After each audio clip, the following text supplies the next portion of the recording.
Hello everyone. तो मैं start करने वाली हूँ कम्युनिकेशन यूजीसी नेट पेपर 1 में जो ये 10 मार्क्स की पूछ जाता है आउट ऑफ। तो ये मैं स्टार्ट करने वाली और आपके लिए यूजीसी नेट पेपर 1 में बहुत ही ज़्यादा हेल्पफुल रहेंगे ये। सो गाइस देखिए, बहुत छोटे छोटे टॉपिक्स को मैं लेकर आ रही हूँ जो आपको एग्ज़ाम में आने ही आने हैं। सो टिल एंड देखिए और लाइक कीजिए, सब्सक्राइब कीजिए। Thank you.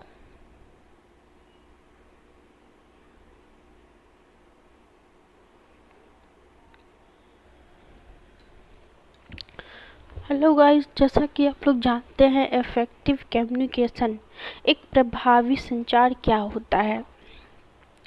एक प्रभावी संचार को सूचना को दूसरे व्यक्ति तथा प्रभावी ढंग से कुशलता से संप्रेषित करने की क्षमता के रूप में परिभाषित किया जाता है।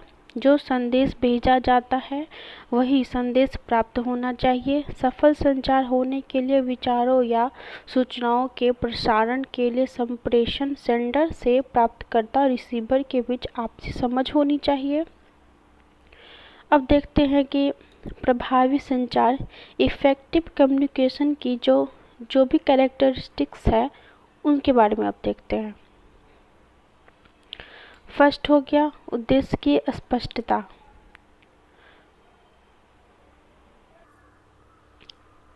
तो देखते हैं उद्देश्य की स्पष्टता। प्रेषण करने के लिए संदेश संप्रेषक के माध्यम में स्पष्ट होना चाहिए। वह व्यक्ति जिसे लक्षित किया गया है और संदेश का उद्देश्य स्पष्ट होना चाहिए। तो जो भी है, जो इससे ये मालूम चलता है कि जो भी कम्युनिकेशन कर रहे हैं उसका स्पष्टता होनी चाहिए, क्लैरिटी होनी चाहिए। अब है पूर्णता, कंप्लीटनेस। दिया गया संदेश पूर्ण होना चाहिए तथा यह तथ्यों और टिप्पणियों द्वारा समर्थित होना चाहिए। इसे सुनियोजित और व्यवस्थित होना चाहिए। प्राप्तकर्ता द्वारा कोई धारणा नहीं बनाई जानी चाहिए।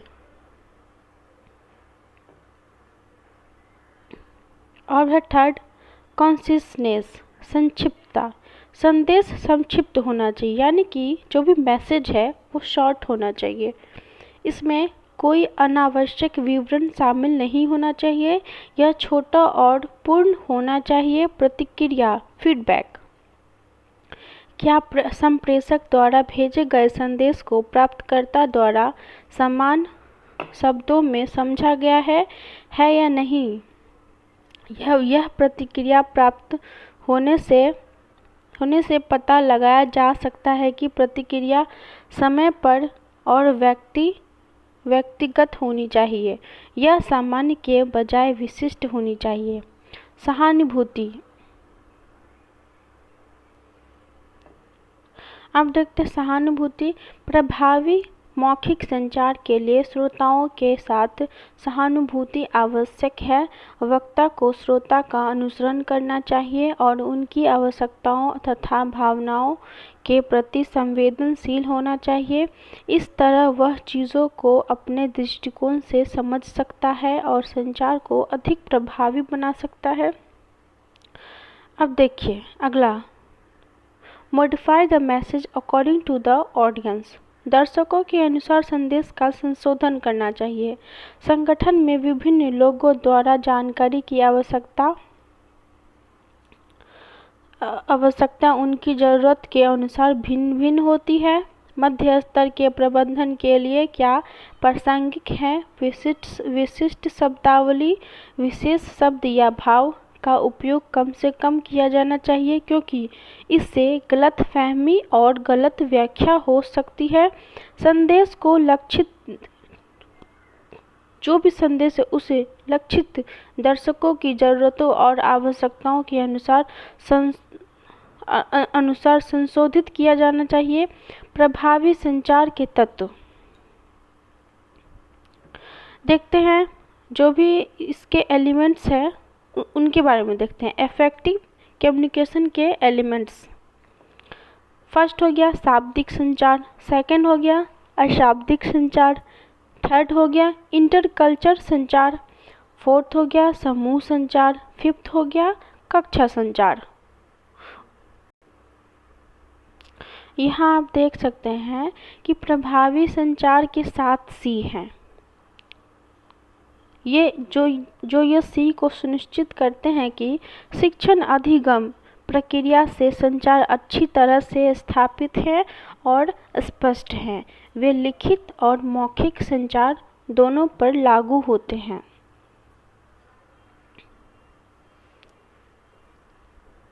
यहाँ आप देख रहे हैं फर्स्ट है स्पष्टता, सेकंड है पूर्णता, थर्ड है संक्षिप्तता, फोर्थ है यथार्थता, फिफ्थ है शिष्टाचार, सिक्स्थ है स्थूलता, सेवन है विचार।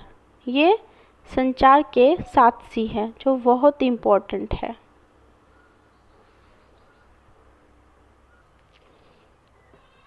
अब देखते हैं फर्स्ट हो गया कंप्लीटनेस, जिसका हिंदी है पूर्णता। संचार पूर्ण होना चाहिए। इसमें शिक्षार्थियों द्वारा आवश्यक सभी तथ्यों को व्यक्त करना चाहिए। संदेश भेजने वाले को प्राप्तकर्ता की मानसिकता को समझना चाहिए और उसके अनुसार संदेश देना चाहिए। सेकंड है कॉन्सिसनेस, इसका हिंदी मीनिंग है संक्षिप्तता। इसका अर्थ है शब्दबद्धता, यानी संचार जिसे आप संचार के अन्य सी के बिना जाने जो भी है, जो सी के बिना जाने कम से कम संभव शब्दों में बताना चाहते हैं। प्रभावी संचार संक्षिप्तता एक आवश्यक है। थर्ड हो गया विचार, कंसिडरेशन। इसका अर्थ है दूसरों का अनुसरण करना। प्रभावी संचार के लिए दर्शकों को ध्यान में रखना चाहिए, अर्थात दर्शकों के विचार, बिंदु, पृष्ठभूमि, मानसिकता, शिक्षा स्तर आदि विचार में आते हैं। फोर्थ हो गया स्पष्टता, क्लैरिटी। इसका अर्थ है कि एक बार में बहुत बड़ा संदेश पहुंचाने की कोशिश करने के बजाय एक विशिष्ट संदेश या लक्ष्य पर जोर देना चाहिए।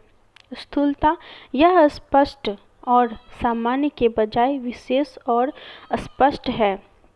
यह उन शब्दों का उपयोग करता है जो स्पष्ट है और प्रतिष्ठा का निर्माण करते हैं।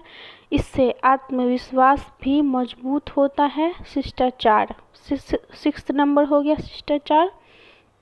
इसका तात्पर्य है कि संदेश को संप्रेषक की अभिव्यक्ति के साथ साथ प्राप्तकर्ता का सम्मान करना चाहिए। संदेश या शिक्षक का प्रेषक से ईमानदारी से विनम्र, विवेकपूर्ण, चिंतनशील और उत्साही होना चाहिए। और सेवेंथ नंबर हो गया करेक्टनेस, यानी कि यथार्थता। इसका तात्पर्य है कि संचार में कोई व्याकरण संबंधी त्रुटियां नहीं है। यह संदेश में उपयोग किए तथ्यों और आंकड़ों की यथार्थता और शुद्धता के लिए भी जांच करता है। प्रभावी संचार के 7 सी देखते हैं इसको भी। क्लियर, उद्देश्य स्पष्ट करें, जटिल शब्दों और वाक्यों से बचें। संक्षिप्त, इसे स्पष्ट और केंद्रित रखें। भराव शब्दों और वाक्यों से बचें। अन्य सी के संचार के बिना संदेश को कम से कम संभव शब्दों में संदेश भेजें। यथार्थपूर्ण, विशिष्ट बने, स्पष्ट नहीं। अपने संदेश का समर्थन करने के लिए तथ्यों और आंकड़ों का उपयोग करें। करेक्ट, संदेश सटीक, सही और सही समय पर हो। त्रुटि मुक्त संचार हो। भाषा के सही स्तर का उपयोग होना चाहिए। सही तथ्यों और आंकड़ों का उपयोग होना चाहिए। सुसंगत में, कोहेरेंट, क्या आपके संदेश का कोई अर्थ है? सुनिश्चित करें कि संदेश तार्किक हो। पूर्ण, कंप्लीट, क्या संदेश में वह सूचना है जिसकी आवश्यकता है? सभी सूचनाओं को शामिल करें। दर्शकों द्वारा आवश्यक सभी तथ्यों और सूचनाओं को प्राप्त करना। विनम्र होने से सद्भावना बढ़ती है। यह सुनिश्चित करें कि संदेश व्यवहार कुशल हो। संप्रेषक को विनम्र, चिंतनशील, विवेकपूर्ण, मैत्रीपूर्ण और उत्साही होना चाहिए। तो guys, thank you so much. अगर आपको मेरा वीडियो अच्छा लगे तो प्लीज़ लाइक कीजिए। मैं बहुत छोटे छोटे वीडियोस बना रही हूँ आप लोग के लिए, जो भी इम्पोर्टेंट टॉपिक्स है, जिससे आपको कम्युनिकेशन को समझने में आसानी हो और ज़्यादा से ज़्यादा मार्क्स को आप गेन कर सके यूजीसी नेट पेपर 1 में। So all the best.